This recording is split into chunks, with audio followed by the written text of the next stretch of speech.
Sa unang linggo ng Agosto, kung saan ang mga paaralan at ang buong bayan ay nagdiriwang ng buwan ng wikang Pilipino. Palakpakan naman natin ang ating bayan. Ano po, ako'y teacher. Linggo ng wika lang yan. Isang linggo lang ngayon, ginawa ng isang buwan, no? At hindi lang buwan ng wika, kundi buwan ng Filipino. Kaya din namin simulan ang sesyon na ito alay sa ating bayan at siyempre sa Diyos na gumagamay sa ating bayan. Ang isa pa ding dahilan ay mayroon din po kaming konsertong darating sa Agosto 20. I Am Pinoy. Gaganapin po sa Teatrino sa Promenade, Green Hills, San Juan, kung saan 20 po ito, Huwebes, kinabukasan 21, holiday. Kaya pwede tayo magsama-sama dyan. It'll gonna be a night of Filipino praise and OPM classics kung saan ipagdiriwang natin ang pagmamahal ng Diyos sa ating bayan at sigurado mo mabibless na kayo, magiging proud pa kayo na maging Pilipino. Ang palakpakan natin ang Diyos na nagmamahal sa ating bayan. By the way, tickets are now available outside for this concert at sa panonood ninyo, makakabless pa kayo ng mga kabataan at mga kapag-aral sa TESDA. Last year po, nung ginawa namin ito, we sent 10 students, 10 mag-aaral na natapos ng TESDA course. At yan po ang ating munting kontribusyon sa pagtataguyod ng musikang Pilipino at pagtulong sa edukasyon ng mga batang maaaring hindi kaya magpatuloy pa. And of course, we welcome you to today's big day. How many of you are being blessed by our series, The Simple Life? Come on, make some noise! Yeah. I've been blessed overwhelmingly by this series, and today, every big day, we sum up the lessons, the messages, the secrets that we learned from this series, plus we give you another bonus message on trust. Everybody say trust. That's what we're gonna learn today as we also sum all the secrets. By the way, can I say a raise of hands of those who come for the first time? First timers, palakpakan naman natin sila. Maraming salamat po sa mga nagdala sa inyo, sa inyong pagdalo. We pray that you make the feast Sunday your second home, and we pray that this is the start of a more fantastic life in you. At the end of the feast, we want to invite you, pray with you, pray for you, and give you a souvenir. We call the novena to God's love. Are you ready for more blessings? Are you ready for more surprises? Everybody say, I'm ready. I'm going to invite you to stand as I call in our co-preacher for the series, Brother JC Libira. Let's give it all for Brother Alvin. And one more time, let's give it all for our God. Alright. You look at the person beside you. Is that person already living a simple life? Can you check them? Less stress na ba? More joy? Yes? Before I read to you the Word of God, before we pray, there's this story that I'd like to share with you. Okay naman magkwento? Yes? You know, I remember this story about this lovely couple. They went on a camping. And during the night, in the middle of the night, nagising yung asawang babae si Juanita. Pag nagising niya kagad, ginising niya asawa niya si Juan. Juan, gumising ka! Tapos nagising si Juan. Tapos, sabi sa kanya ni Juanita, anong nakikita mo? Sabi niya, wow, ang daming stars. At syempre, talagang mapamanga siya. Sabi niya bigla, you know, astronomically, there's a lot of galaxies, and Earth is just one of them. Sabi niya, theologically, God created the Earth, and we are so, blessed to experience it. Romantically, we have this elite moment together. Yes. Tapos sabi ni Juanita, ang dami-dami mo pang sinasabi. Simple lang naman gusto ko marinig sa'yo. Nasa na yung tent natin sinigagdakan. My dear friends, just like that story in life, let's not complicate things. Let us simplify things because that's what God wants us to experience. Because our God is simply amazing. Amen? One more time, let's give it a big hand. And let's come to Him, in the name of the Father, and the Son, and the Holy Spirit. Amen. All together we declare, today I receive all of God's love for me. Today I open myself to the unbounded, limitless, overflowing abundance of God's universe. Today I open myself to God's blessings, healing and miracles. Today I open myself to God's Word so that I become more like Jesus every day. Today I proclaim that I'm God's beloved, I'm God's servant, I'm God's powerful champion. And because I am blessed in the world. In Jesus' name, amen. Let's start reading the Word of God. Thy Word is the lamp unto my feet, and the light unto my path. And our verse is taken from the book of Ecclesiastes, chapter 7, verses 24 and the following verses. All together, let's read. I find that God made man simple. Everybody say the word simple. All together, man's complex problems are of his own devising. Can you all together say complex? My dear friends, in life, maybe you are at the point wherein you have complications when it comes to your relationships. And this is a series that has blessed us in reminding us that what truly matters are our relationships. Maybe you are at the point in your life wherein you are complicated when it comes to your health. And you're asking for healing and wellness. Maybe you are at the point in your life when you are complicated when it comes to your finances. And you're asking, Lord, how can I, meet ends, and how can I increase my salary, my income? Maybe you have a business, maybe you have a career, and things are complicated. The Lord is reminding us let's just go back to the true heart of what really matters in our life. It is said that when we seek God, everything else shall be added unto us. Amen? Amen. I want you to put both of your hands near your heart. I want you to feel your heartbeat. It means that you are still alive. We are still alive. And that life comes from our God. The true source of our joy. The true source of healing. The true source of abundance. The true source of our love. We go back to Him. And we seek Him. We seek His will. And we experience Him like never before. Say this prayer after me. Lord, thank you for blessing me. Thank you for loving me. Thank you for giving me a life that is simply amazing. Amen. Once again, sincerely in the Word of God. Thy Word is a lamp to my feet and a light unto my path. Come on, let's just praise Him. Let's just give honor to Him. Hallelujah. Praise Jesus. Everybody take a deep breath. Inhale. Exhale. Say to the person beside you as you take your seats, you are simply amazing. Praise God. What I'll be doing is I'll be walking you through the thoughts that we have experienced here with our series, Simple Life. And personally, again, can you see a raise of hands? How many here you've been blessed by this wonderful series? Raise your hands. Make some noise for God. Come on, come on. My wife and I, my wife Emily, we've been talking about this series. That of course, there's a lot of series that we have, heard, experienced. But this is one thing that is very special. This series to me and my wife, because it came to a moment of our life wherein it's really very timely. And maybe, a lot of us here, we are experiencing that as well. Tamang-tama yung mga talks. And, one more time, we're going to look again. We're going to try to reflect again on the talks that we have gone through.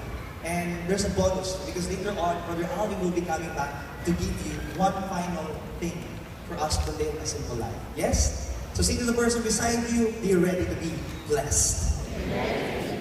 In talk 1, we've talked about treasure. And our one big message here is define your core. And here we've discovered that there's so many things that, distract us. There's so many things that disturb us. Ang maraming mga bagay na nakakaabala sa atin, and it loses our focus. Most especially when it comes to our possessions. We've discovered here attitudes, inner attitudes, about gratitude, about contentment, and about security. And here, the challenge of talk 1 on treasure, let us make God as our core. Let's make God's love our core. Can you see that to the person beside you? Make God's love your core. Ang ibig sabihin nun, put God at the center of your life. Kaya tamang-tama yun eh. That when you seek Him, everything else shall be added unto you. Personal story, my dear friends, Year 2008, I was at the peak of my career, and I was a university professor. I really felt that my life was really doing great when the unthinkable happened, because I wasn't able to fulfill some requirements, and that time I was not renewed for work. And all of a sudden, the position, the title, the money, everything was taken away from me. And that really took a toll when it comes to how I see life. Feeling ko parang naging senseless ang buhay kasi tinanggal lahat sa akin eh. Yung dati kong posisyon, yung dati kong ginagawa, biglang nawala. Not only that, diba? But wait, there's more. That time as well, my dad was rushed to the hospital, and he had a stroke. And after 5 days of fighting for his life, he passed away. So nawalan ako ng trabaho, nawalan ako ng tatay. And really, I felt rock bottom. Can you say the word rock bottom? Maybe some of you can relate to this. A point of your life, or maybe right now, you are at a point in your life wherein nawala lahat. Inuwala lahat sa'yo. Saan ka ngayon lulugar? Where do you find yourself with all of these things? Kaya nga, I remember there's this Filipino OPM song, di ba yun? Kunin mo na ang lahat sa akin, wag lang ang aking mahal, wag lang ang aking mahal. Remember that song? Diba? Nauulit-ulit din yan, diba? Pinapakita sa mga kalles area. But, you know, when you talk about this, you take away everything, sino ka? You take away your possession, you take away your power, sino ka? And that's where the real treasure comes. Of why we're all here. Kaya it's very important. Can you all look at your hands now? Ayan. Sige, open your hands. Napansin nyo, di ba we were told we were kids, diba? Close, open, close, open. When your hands are closed, can you receive something? Mahirap makatanggap pagka nakasaradong kamay mo. And maybe this is something that we see our life, you're just taking it for you. Sarado ka. But when you try to open, sige, open it. When you empty your hands, you receive more. That's the time that you will experience God's outpouring of love and blessings. Amen? Let's give the Lord a big hand. So we want to remind you once again to make space in your life for the real treasure. And our real treasure is no other than Jesus. Amen? One more time, let's give the Lord a big hand. Talk 2. We discuss about time. And here our message is to follow His voice. When we don't follow His voice, this is what happens. Everybody, let's read it. When you disobey God's voice, your life gets complicated. Tignan mo ngayon katabi mo. Mukha ba complicated ang buhay niya? Siya ba ang nagpapakomplicate ng buhay mo? I remember, you know, I'm fond of using this, what we call GPS system. Are you familiar with GPS? Global Positioning System. At meron din tawag na app na Waze. How many among you have used that? Or familiar with that? Di ba with the Waze app, you just put kung saan ka pumunta, where you are, and where you want to go, and it will lead you. And there's always a voice that will give you instructions. Di ba? They would say, turn right. Tapos ito naman, di ba? Turn right. Turn left. And I'm sure in experience of this, some of us would have an experience of, sinabi yung turn right, pero hindi ka nag-turn right, nag-turn left ka. Pero you don't hear the voice telling, turn right. Sinabi naman, turn right. Ang kulit mo. Hindi naman po, di ba? That's how God is to us. God has also a GPS. Tawag, God's Positioning System. Now when you don't follow His voice, kahit na naligaw ka na, kahit na sumablay ka na, kahit na nagkamali ka na, God will still find a way to get you. God will still find a way to rescue you. Because that's how God is to us. And notice this, that along the way when you are lost, kung ano-anong pinagkakaabalaan mo, we're wasting time. We're reminded as well that life here on earth is just a dash. Sabihin mo nga sa katabi mo, it's all about the dash. Di ba pag sinabing dash, di ba? Birth, tapos yung death. Pero there's a dash. And you're given that brief moment here on earth, what are you busy about? Maybe the things that you're busy about are not the things that you're supposed to do. So what we want to do is we want to be reminded to follow His voice. Say to the person beside you, bulungan mo siya, follow His voice. And one practical thing I'd like to share with you is make your mornings magnificent. Sabihin nyo nga, make your mornings magnificent. This is practical. You know, every day when you wake up, di ba? The things that we declare, the things that we do, it will affect the whole day. Kaya nga, it's very important for us, and be careful of what you put in sa umaga. Every morning, di ba? When you put in like television, tas puro mga bad news kagad, the newspaper, all negative things, and then you look into your, di ba, social media accounts, and then what you see there, buti pa siya, buti pa siya. You know, all of this, it's flooding your mind, and it's affecting you already. You lose the battle already. What you want to do is, what you want to consider is how to make your mornings magnificent. Start by declaring what you want God to do for you. What you want to happen with your day. Maybe you want to start with God's Word. Read His Word. What is His message for you? Or you want to pray. Maybe you want to exercise. Hindi ka nakatabi. Kailangan nyo naman ng exercise. Diba? You want to meditate. You want to win in the morning so that the whole day will be magnificent. And my dear friends, look at me, look at me. Every day when you make that decision, that yes, Lord, I'm gonna start the day with you. I'm gonna make my mornings magnificent. The whole day, you'll be able to win in your life. And the next thing you know, your whole life will be magnificent as well. Amen? Sige, let's clap for God for that. I want you to elbow someone beside you, say to that person, make your mornings magnificent. Finally, in top 3 toys, we've shared this message all together. Let's read this. Everybody, the only wealth that you keep is the wealth that you give away. One more time. The only wealth that you keep is the wealth that you give away. And we've learned about things in our life. That's so much accumulation of possessions. Later on, we understand that we won't be able to keep them. That's why I want to share with you one story. When I was a kid, my friends, they used to collect magazines, comics, Marvel, DC. But in my case, I was very Filipino. I choose to collect Filipino funny comics. How many among you naabutan niyo ba ito? Umamin kayo, ha? Ayan, no? And one of my favorite characters, ayan, si Combatron, no? It's like a Mega Man, like a robot-like hero. And, every issue I would collect that. Grabe. As in talaga. Tapos na yung issue na, nabasa ko na, I'm going to look forward for the next. And I was already waiting for the next thing. And then I was collecting it to the point that I've already collected so many of these comics. But I was tested by God. When I was 4th year, I was already serving as a catechist in a public school. And there was a celebration because it was a Christmas party. And that time, I was trying to think, we were asked by our coordinator, our advisor, of what is that something that important for you, that you are willing to let go now because you want others to be blessed by it. Grabe, ang unang lumabas sa isip ko agad yung mga funny comics ko. And just the thought of, pamigay ko yun, kinolekta ko yun eh.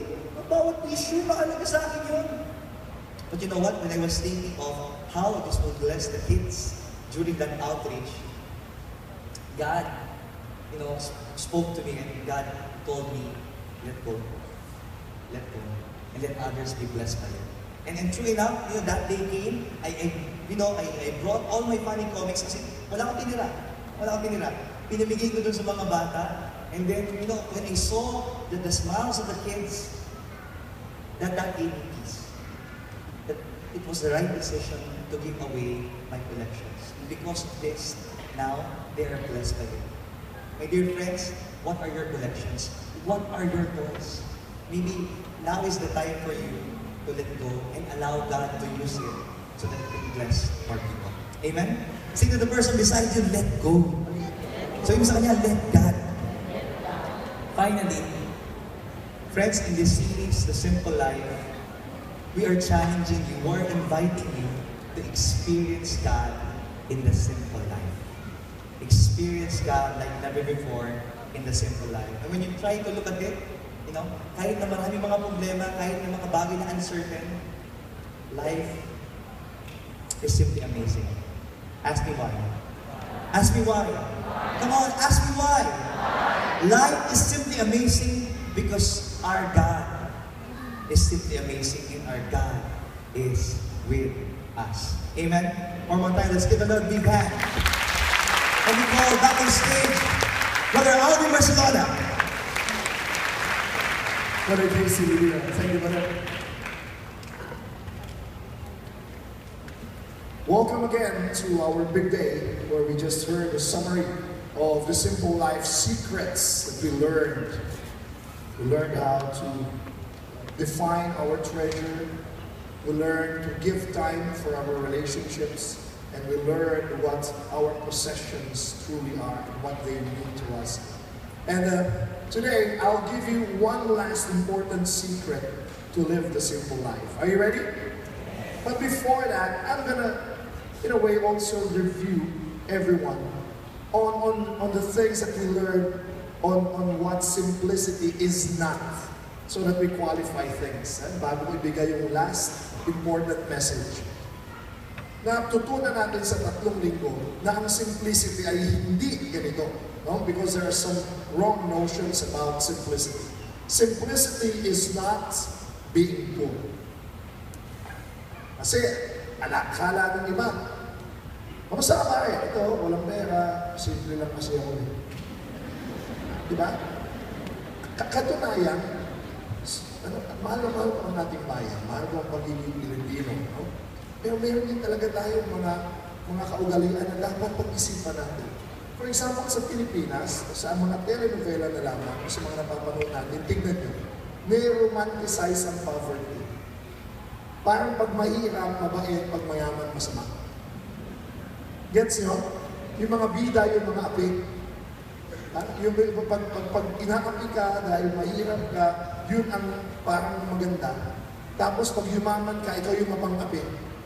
Eh alam natin, hindi palaging gano'n ang buhay. Maraming mga mayayaman, mabubuti. Maraming mga mahihirap na napaka-komplikado ng kanilang buhay. In fact, I'm gonna tell you, poverty is not living the simple life. Poverty is very complicated. Hindi simple yung may sakit ang anak mo tapos hindi mo mabili ng gamot. Hindi simpleng buhay yung ang anak mo ay mag-e-exam na wala kang magbayad ng tuition fee. Hindi simple yung puputulan ka ng kuryente, puputulan ng tubig. Naintindihan yung sinasabi ko. Yung wala kang pambili ng gatas. Komplikadong buhay yun. Kaya yun ang nilinaw natin. Simplicity is not poverty.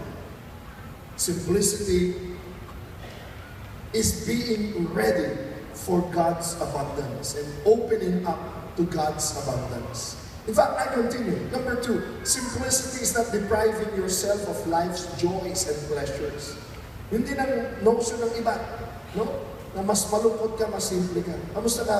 Eto, malungkot, simple lang buhay ko eh. At pag tayo masaya, tayo ay bibo, parang, gulo-gulo naman ito. Again, ako, pag nag-retreat ako, talagang solo retreat, no? I pray, walang problema doon. So there is value and virtue in silence, in prayer, in solitude. Pero hindi ibig sabihin ay pag maingay ka o pag masaya ka, ay komplikado ka na. No. In fact, I'm gonna tell you, simple people are happy people. How many of you agree? And then, simple people are happy people because they know how to enjoy life's simple joys. Well, napag-aralan din natin, hindi kailangan napakataas ng standard mo para maging maligaya. Pero napakaraming mga paraan para maging masaya ka. Hindi ba? Hindi ko alam kung nakwento ko sa inyo. Kami ng anak ko, no? That's why I told you the benefits of play. Yung aking 5-year-old daughter, ang paborito namin laro. Of course, sometimes I bring them to Time Zone, medyo mahal doon. Sometimes I bring them to Enchanted Kingdom, ay talagang gagastos ka ng libo. Pero alam niyo, ang madalas namin laro ng anak ko, tatagol lang kami sa kama. Kakanta. Aya and Daddy jumping on the bed. Daddy fell down and broke his hip. I called the doctor and the doctor said, no more jumping on the bed. Tapos natawa yung anak ko, Daddy, fall again, Daddy. Break your head again, Daddy. We've been doing that 100 times and, you know, life's simple joys. My son and I we play billiards, or we walk around, or we eat simple food, and we're happy. About a month ago, nung unang bumuhos yung ulan ng Agosto, ang lakas ng ulan, nagtatrabaho ako sa bahay. Ang ginawa ko, nakita ko malakas yung ulan, sinado yung laptop ko. Can you guess what I did? Lumabas ako sa ulan. Naligo ako sa ulan. In fact, naghanap ako ng mga kanal na malinis. At nagtampisaw ako sa kanal tulad ng ginagawa ko ng bata ako. Ako, yung school pa naman namin, malapit sa bahay ko, uwi yung mga bata kaya may susunod. Kaya nagtago din ako, baka makita rin. Diba school president natin, tatampisaw sa kanal. But you know what, when I was soaking and drenching myself in the rain, number 1, it was for free. Walang bayad. Number 2, I felt so liberated. I felt so free and it was such a liberating experience. Ano sinasabi ko kapatid? Ang mga simpleng tao, masasaya tao. Amen? Number 3, ito, importante ko yung sinabi ito. Simplicity is not being coy, timid, or shy. Yan din ang isa sa mga katangian natin mga Pilipino na dapat din natin pag-aralan pag-uwi. No, I told you, I give talks on the values of the Filipino in the government. At Pagiging kimik, sabihin niyo lahat, kimik. Nag-a-abroad ako, kitang-kita ko yung mga Amerikano, di ba? Yung mga puti, no? Aggressive sila, bold sila. How are you today? I'm great! Ano sila lahat? I'm good! Ganun sila.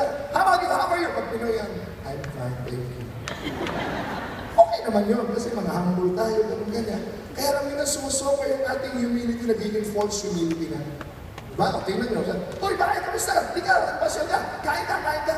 Okay na, busog ako, busog. O sige, kakain na kami. Tapos ako, di ako pinilit. Diba? Gusto natin, pinipilit tayo. Ito, natutunan ko na sa Germany ako na nasama ako sa isang tour.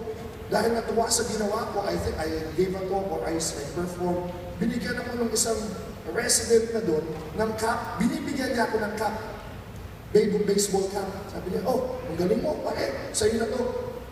Pilipino, no? Huwag na po, nakakahiya. Huwag na, huwag na. Alam niyo, binawi niya yun ang ibang mana. Tapos siniko ako nung kasama ko, sabi niya, alam mo dito, natutunan namin insulto pag hindi ka tumatanggap ng binibigay sa'yo. Binibigyan ka na eh. Alam niyo ba yung pagtanggi sa biyaya at gasya, hindi yan humility, kayabangan pa nga yan eh. Parang sinasabi mo, mayroon naman yan eh, ba't mong binibigyan? Kaya na-realize mo ang simplicity is being open to God's blessings. Are you getting me? Yan yung sinasabing araw, nagbubuhos ang Diyos ng kanyang biyaya at pagpapala.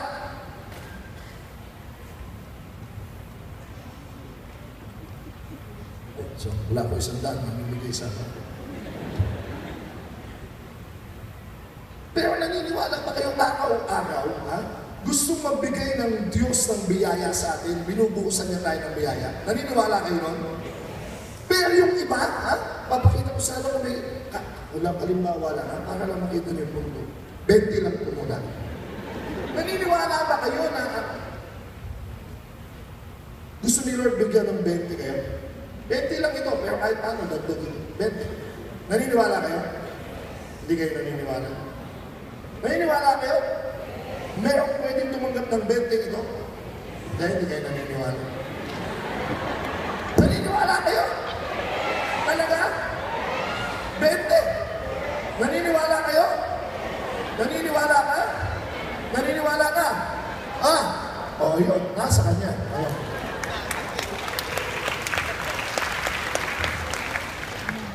Lahat kayo, pwedeng nagkaroon ng 20 a few seconds ago.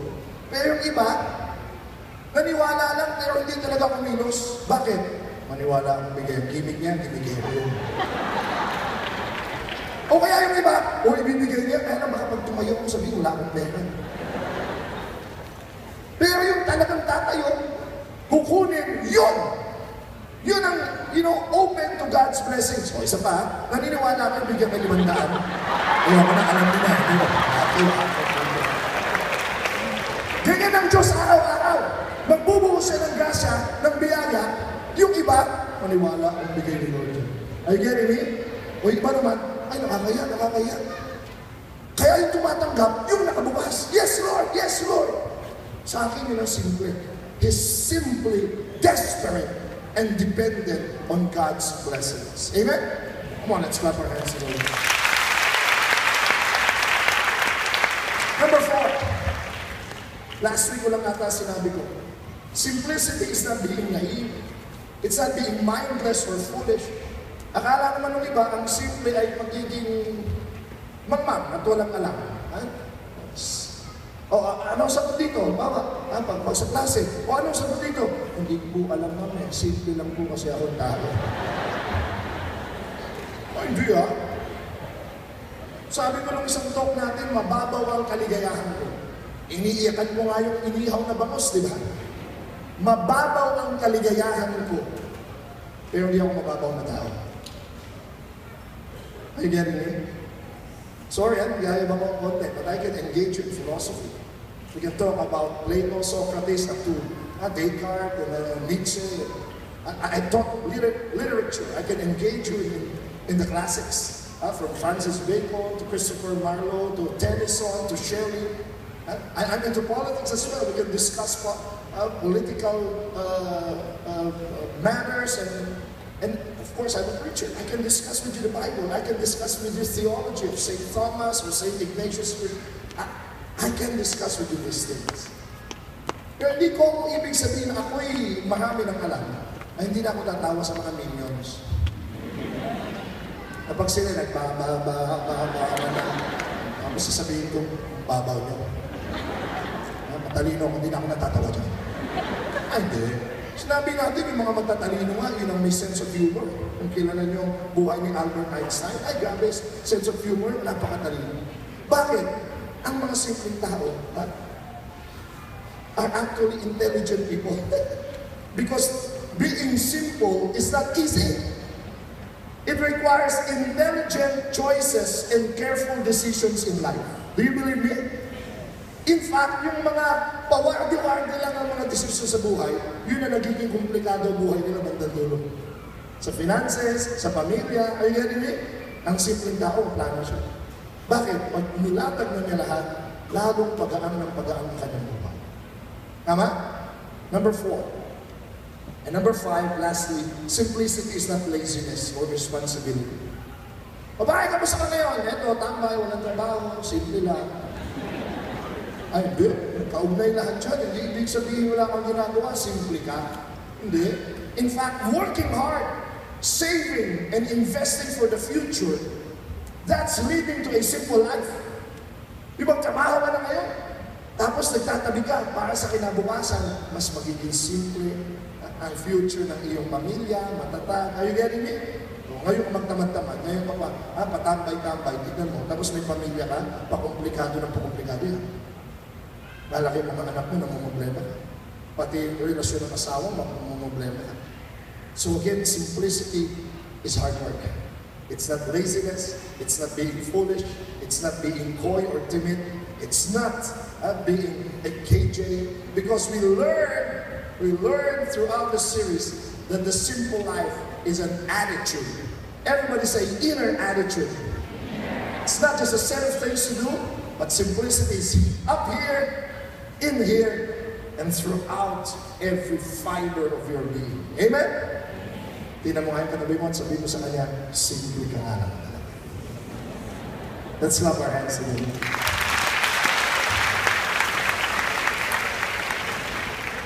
And finally, the one big secret for a simple life. Are you ready for the final secret? Trust. One last secret about the simple life is trust. Why? Because life's greatest source of complication is when you don't trust God. Pag tumigil ka magtiwala, kahit na hindi sa Diyos, sa tao, sa buhay, naiintindihan mo marami sa atin, kasama na ako. Minsan nakakapagod magtiwala sa tao. Pinagkatiwalaan mo, binigay mo lahat, minahal mo. Bakit yung mahal mo, hindi ka mahal? Bakit yung crush mo, may ibang crush? Diba? Pinagkatiwalaan mo sa negosyo, pinagkatiwalaan mo sa pera, niloko ka.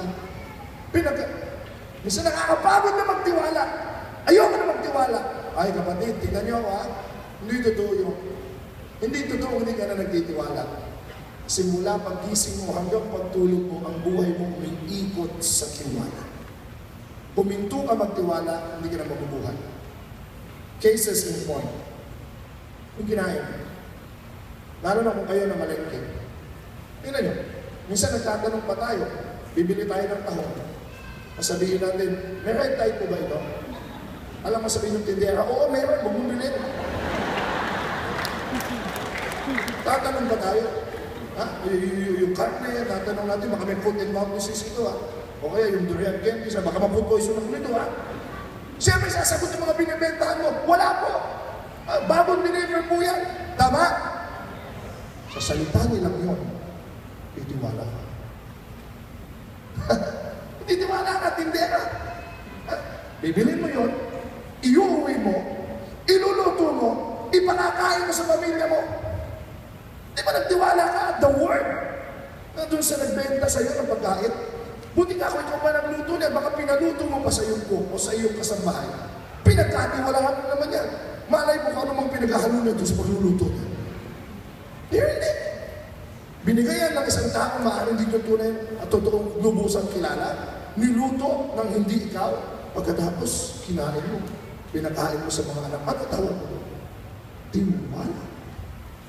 Bumalik ang pandesal kanina ba? Nakita mo ba kung paano minasa yan? Nakita mo paano ginawa? Ayoko nang mabigyan ng example. Baka marami tayo mga natitigil tungkol sa mga panadir yan. Pero hindi ka umiintong bumili ng pandesal, nilalagyan mo mga palaman, at kakainin mo na naman. Ano tawag dyan? Tiwala. At paglabas mo ng bahay, sasakay ka ng jeep, sasakay ka ng sasakyan. Kilala mo ba yung driver? Pag-upo mo ba, lisensya mo? Ilang taon ka na nagmamaneho? Wala!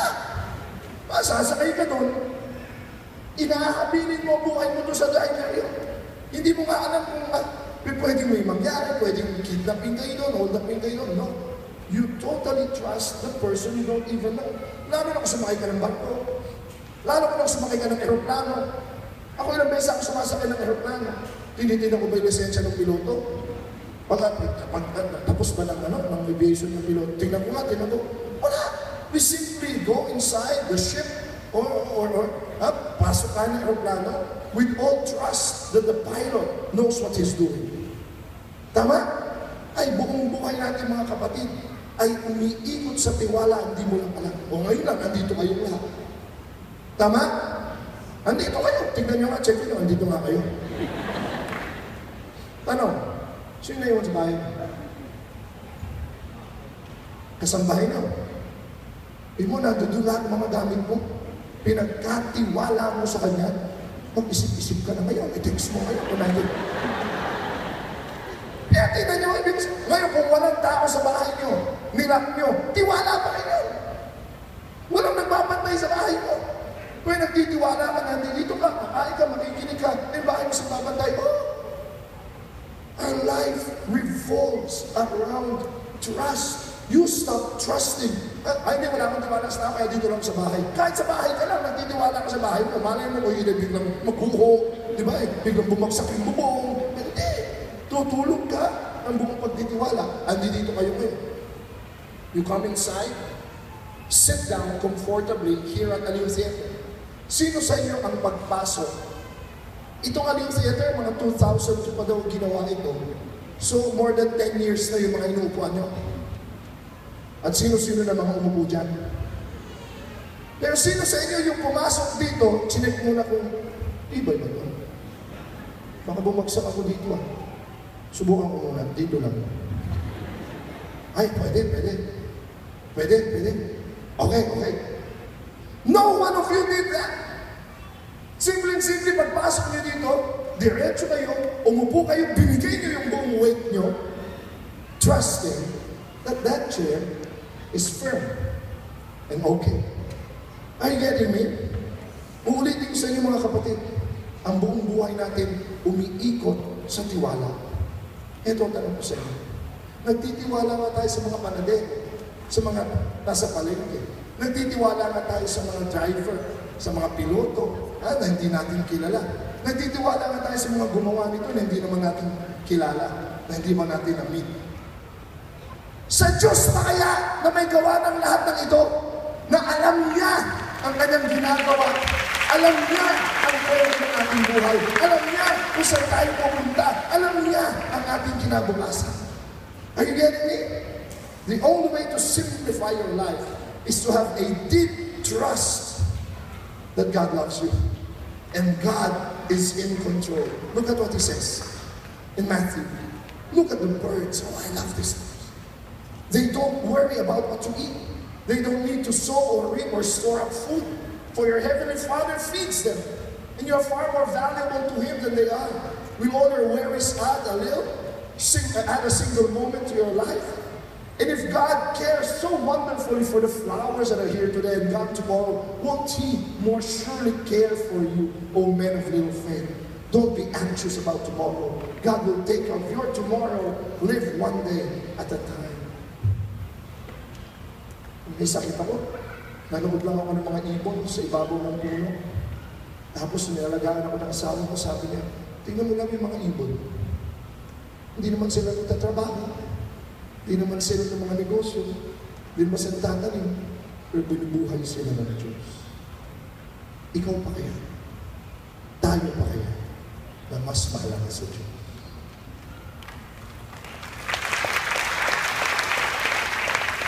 I'm gonna ask you to stand. In the name of the Father, and the Son, and the Holy Spirit. Amen. Alam niyo, isa sa mga pinaka-powerful and striking message of trust na basa ko sa Didache. I read Didache every morning along with the Sabbath and the verse for the day, readings for the day. Sabi niyo sa nagsulat, natuto ako magtiwala na nagka-cancer ang nanay.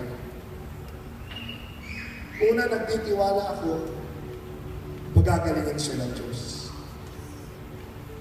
But on the other hand, sabi niya, kung sakaling hindi siya pagalingin ng Diyos, nagtitiwala ako na pag kinuha siya ng Diyos, kasama na siya ng Diyos sa langit.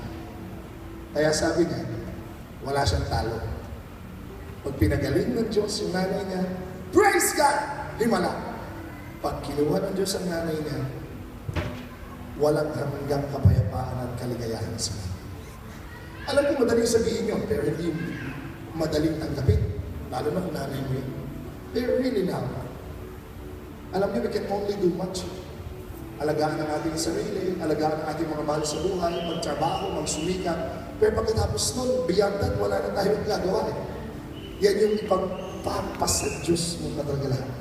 Otherwise, beyond that, kung yung pang iisipin, mabubuwak ka na lang eh. Masisira ulo mo. Again, magsumikap ka. Again, alagaan mo sarili mo. Again, alagaan mo mahal mo sa buhay. Ako, 19 years old na yung anak ko si Alan. 5-year-old pa ako. Pero gabi-gabi, almost every evening, pinagdadasal ko sila, pinagdahap ko sila. Sinasabi ko talagang malakas, Dear Lord, ang anak ko, teenager, ilayo mo siya, Dear Lord, sa mga pahamakan. Naniniwala ako, Dear Lord, na magtatagumpay siya, matatapos mag-aaral. Ganun din sinasabi sa anak ko babae. Dear Lord, ilayo mo siya sa anumang sakit o kapahamakan. And more importantly, Dear Lord, give her a happy life, a healthy life, a holy life. And why do I pray this way for my children almost every evening? Ask me why. Dahil ginagawa ko, alam ko, ang makakaya ko bilang ama. Pero hindi ko alam kung tama na yun o sapat na yun eh. Laging kulang eh. Are you getting me? At hindi ko alam kung ano mangyayari sa kanila. Binigay mo na lahat sa mga anak mo, but honestly, hindi mo talaga alam magiging buhay nila. Kaya sa mga pagkakataon yan, I desperately cry out, Lord, ginawa mo na sa akin, alam ko, ikaw na ang bahala sa lahat. Ikaw na, Lord.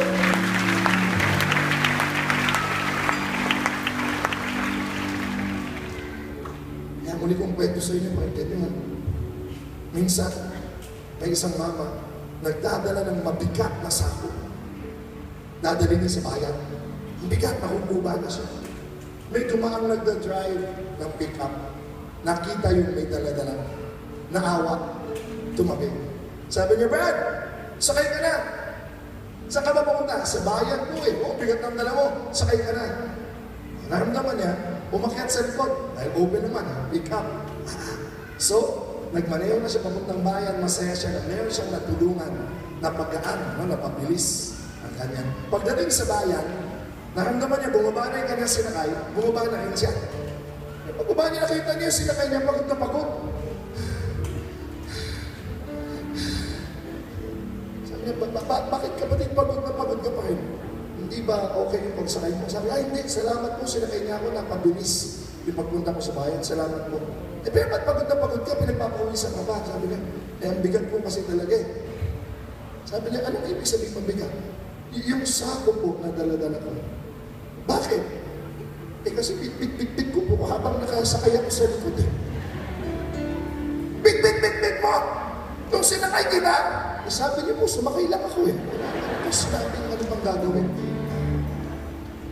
Alam ko, walang ospital sa ganyan klaseng sakit eh. Tumatawa kayo, pero minsan kapatid, isipin niyo kung bakit minsan dasal tayo ng dasal, pero ang bigat pa rin ang pasanatan. Tanong niyo bakit? Ask me why. Kasi kapatid, yung dala-dala mo, pinabababa na sa'yo ng Diyos na, pinasasakay ka na niya. But we insist na buhatin pa rin natin. Sinasabi na ng Diyos, umupo ka na. I am your chair. Matibay yan. Rest in my love. Pero tayo, iingat pa rin. Natatakot pa rin. Baka may tamtas, baka ba. Kaya, bumibigyan. Today, I again invite you. I know it's not that easy, but little by little, I invite you to trust in the Lord, especially the things that are beyond you. We're going to pray as we sing. I invite you to put your hands close to your hearts. Sinulat ko ang awiting ito nung ako mamamatay na. Sinabihan ako ng mga doktor, 6 na buwan na lang, pwede na ako mamatay sa isang hihinalang colon cancer. Kaya alam niyo kung ano nangyari. Hindi ako namatay. Andi dito pa ako eh. Dahil nadala ako sa isang debosyon kung saan nagdasal ako sa imahe ng Panginoong Jesus na may red and white rays at nakalagay sa ilalim, Jesus, I trust in you. Jesus, ako ay nananalig sa iyo. Pakinggan niyo po yung amin. Kaya niyong ulitin. Bigay natin ang ating tiwala sa Diyos. I trust in the Lord. I have faith in Him. He showed me the way, see the truth as I pray in Him.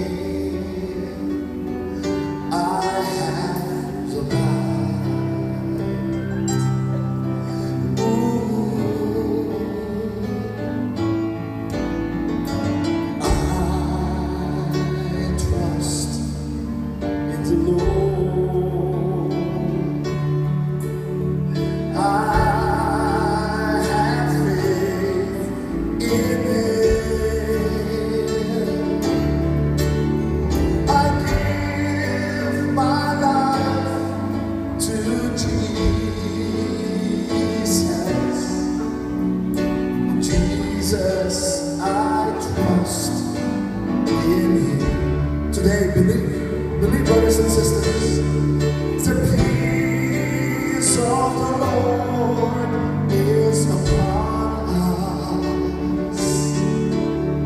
His mercy and love will fill us.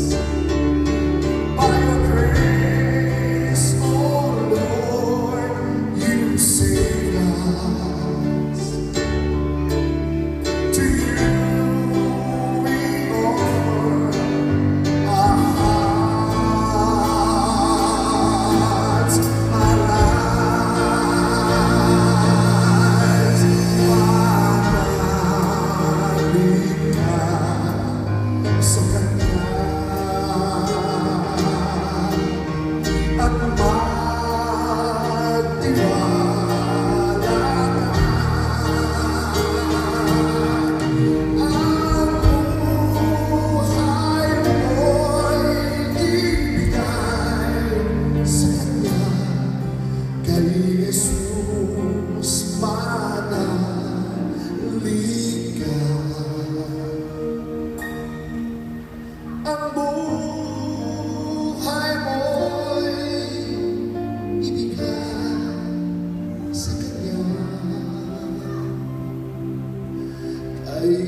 sabihin natin, Jesus, I trust in you.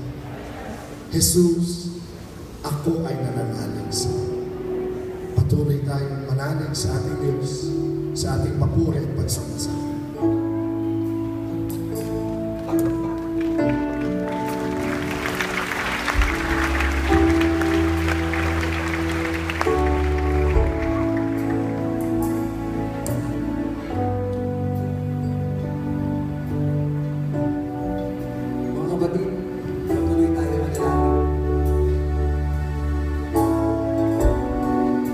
buhay niyo ba ngayon, meron kayong bitbit na sako?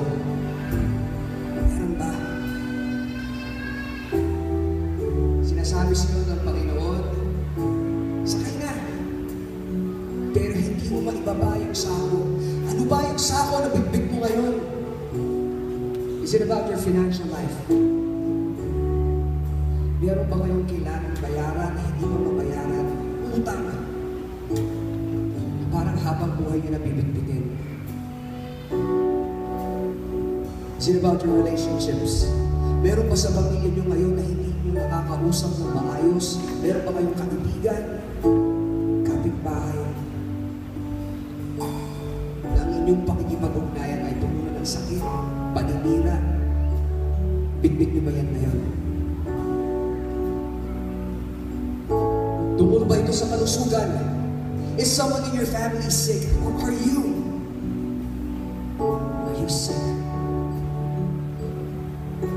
Yan ba ang bitbit mong sako?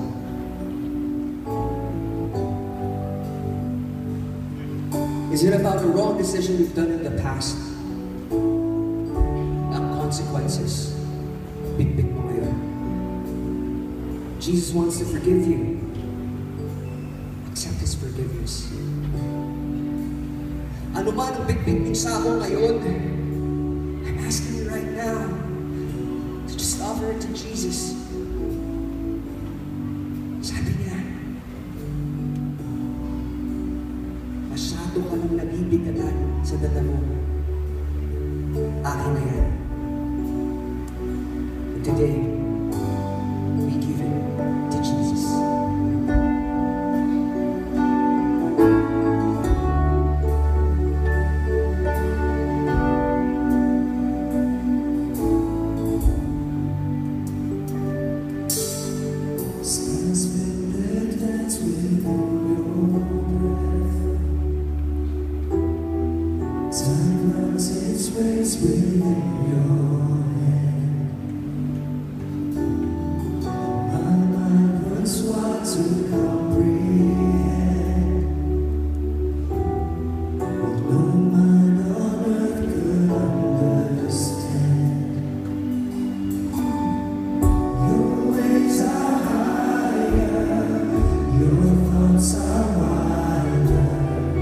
Love came like madness, poured out.